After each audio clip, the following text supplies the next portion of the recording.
Hi, welcome to Mindful. Hi, Jeff. How's it going? It is awesome. Good to see you. Yeah. Cool hoodie.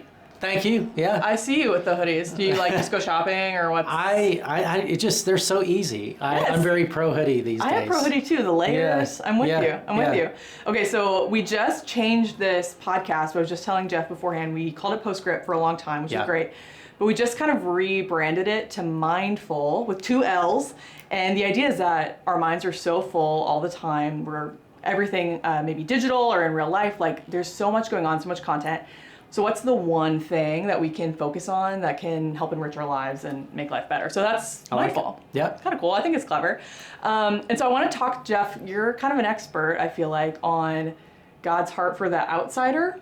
And like by outsider, I mean people who don't know God.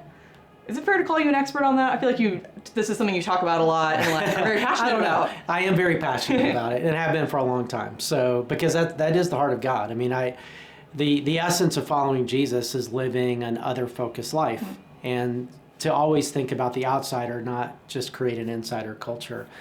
And yet that's difficult because human nature is we create an insider culture and we build life around ourselves. And so and if you find yourself living an increasingly insular insider life, what that means is you're not following Jesus, because where Jesus is always going is toward the outsider, toward the marginalized, towards those who don't get included, toward those who don't believe yet or whatever. And that's always where he goes. That's what you see in the Gospels, right? And so that's one of the ways I know. You think, well, how do I know if I'm really following God fully? And a lot of times we do that in an insider way, which means, well, do I feel emotional when I pray or do devotions or something like that? And I don't think God, I mean, that's great, but that's not what God looks at. He looks at fruit. He doesn't look at activity. He looks at results. He looks at fruit. And by fruit, that's an external thing. It's outreach. And so am I increasingly like Jesus? And what that means is if I'm increasingly like Jesus, then I'll be spending time with people that religious people will never spend time with. And Jesus just had a way of relating to people who were outsiders, who were irreligious, in a way that they loved being around him, and you could tell he loved being around them. And so if we're doing life in a way where it's different than that, then we're not like Jesus. Wow. And so if we're going to follow Jesus, that's where he will always take us. It's beautiful. And speaking of being increasingly like Jesus, I think growing up, I felt like to be like Jesus was you read your Bible and you pray. Like those were the 2 things. Right. And like Jesus does that. He spends time with God. He like is in the scriptures. Like that's beautiful. But a lot of the story of Jesus in the Gospels is him going to a meal, at a meal, or leaving a meal. Yeah. Which is kind of interesting. Like he eats a lot, he drinks a lot, and with a lot of different kinds of people. So talk to us about that and how that might fit into us being increasingly more like Jesus. Yeah, when table fellowship and eating meals 2,000 years ago in the Jewish culture as well as Roman culture it meant a lot more than it does for us. So for us, it's just like, oh, we just, got a burger or whatever. But for them, table fellowship was it was a sign of acceptance. It was saying, if you only ate with people that you were in relationship with, that you were accepting. And that's why when you read through the Gospels, the books about Jesus' life, and it says the religious people, the Pharisees, were upset with Jesus because he related to sinners and ate with them. And it was eating with them because that was a way of signaling acceptance with people who were considered the worst of sinners. And how could he do that? How could he accept people who were ungodly and who didn't know God and didn't want anything to do with God? How could he do that? And because for them, acceptance meant agreement. And for Jesus, it didn't. He could accept people that he didn't agree with. And that's why he was so impactful. And by table fellowship in that culture was a huge statement of inclusion. And the early church took that up when the church starts, and they invited people to the table that never got invited to religious tables, but they did, because Christianity is not a religion. It's a movement of love. It represents the heart of God. And that it says, in Acts, every day people were coming who were becoming believers, who were coming around their tables because they were being included Right. and being loved. And it was so unique because in that world that was so stratified, just the way ours is, so polarized, the Christian tables were not around their homes. They were open to everybody, rich and poor, slave and free, citizen and not citizen, religious and irreligious. Everybody was welcome to the table. And it was the first time anybody had really seen that kind of diverse, inclusive community. It just didn't happen in Jewish culture at the time or in Roman culture at the time. And it's one of the ways Christianity just took off and one of the reasons it did. And so I think for us today, if we, in a world that's so fragmented and so polarized and so lonely and disconnected, that if we just opened up our homes and to people, all people, and extended fellowship the way Jesus did, I think our churches would grow, people would come to know Christ, our lives would be bigger, would expand. Right. And why wouldn't we model Jesus that way? Life would be a lot richer, for sure. Yeah. Sounds fun. So help me think through how we can do this practically, because in my head, I'm thinking like, I'm busy, I live in an apartment, like just for me personally, like there's a lot of maybe barriers to doing this well, but they feel a little bit like excuses, if I'm being honest. So help me think about, how do you do this maybe, or how can we just practically make this happen today, tomorrow? I don't know.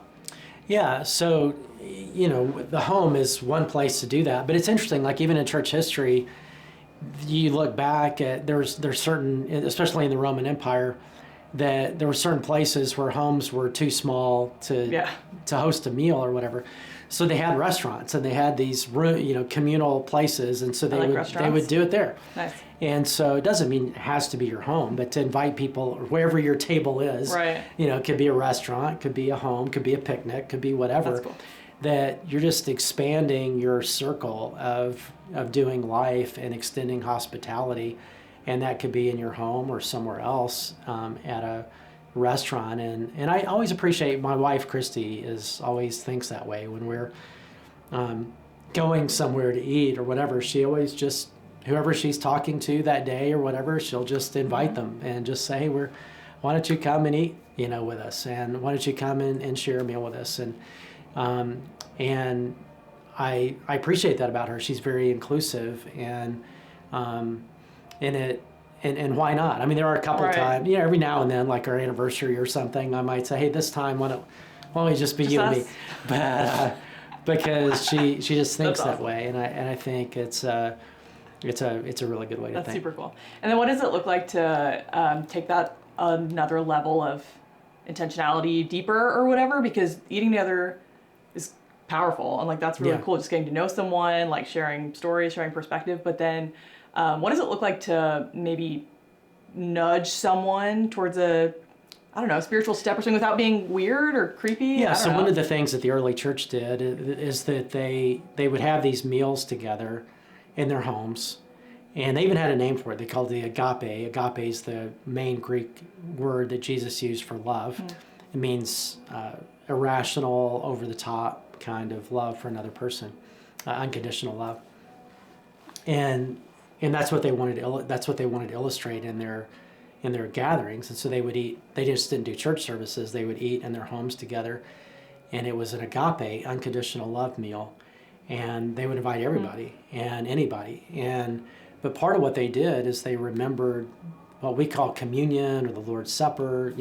Christians call it, where you break the bread, remember what Jesus did, and you drink the wine to remember what his blood that was shed for us. And they would just take a little bit of time in that meal to just say, we're just going to remember we're Christians, and we're going to remember what Jesus did for us. And it was, I don't think it was overly over the top or anything like that. It was simple, but it's still a display of, Jesus did something, and he did die for our sins, and his blood was spilled for us. And it's just a little intentional thing in the meal, other than just eating together, that causes people to realize, okay, there's these people believe in Jesus and that he did this. And so I think you have to be sensitive to where people are, but in a meal, just say, we're Christians and this is something that we do when we eat. We remember the Lord and what he did for us. And if it's okay, would you be okay if we just did that? If we just, remembered what Jesus did for us in this way, we're going to break the bread and remember, and we're going to drink the wine or juice or whatever we're drinking, Coke or whatever we're drinking, and remember his blood that was spilled for us.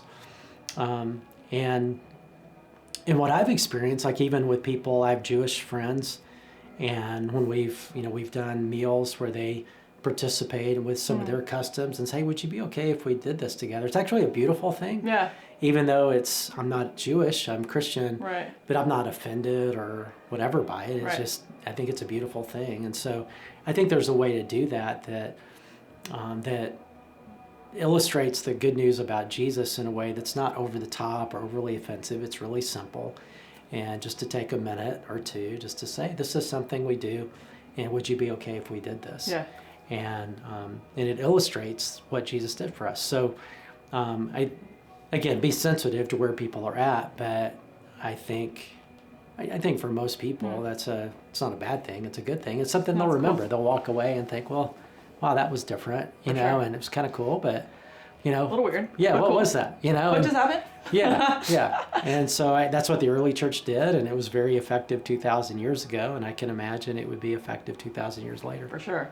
I like the simplicity of it because it seems like there'd be a lot of times where you might do that and it's just a beautiful moment in an evening or a meal or whatever. But then there might be other times where people ask questions or come back later and they're like, okay, so what did that actually, what did that mean? What did that symbolize? Why do you do that? Right. It's just kind of a cool way to open up a conversation that might not have happened otherwise. That's kind of interesting. So very cool. Yeah. Hey, thanks for sharing that with us. And thanks for joining us for Mindful, wherever you're joining us from. But if you are in DFW, this guy's like a real pastor at a real church. Actually, you are, Jeff Jones. Some people say it's a real church. Yeah, so I've been told. yeah. But we're at Chase Oaks right now, yeah. and so we're in Plano, but we have campuses in Fairview and in Saxe, and so if you're in the DFW area, come say hi. That'd be great. We'd love to come say hi. But thanks for joining us, and we'll see you again next time on Mindful.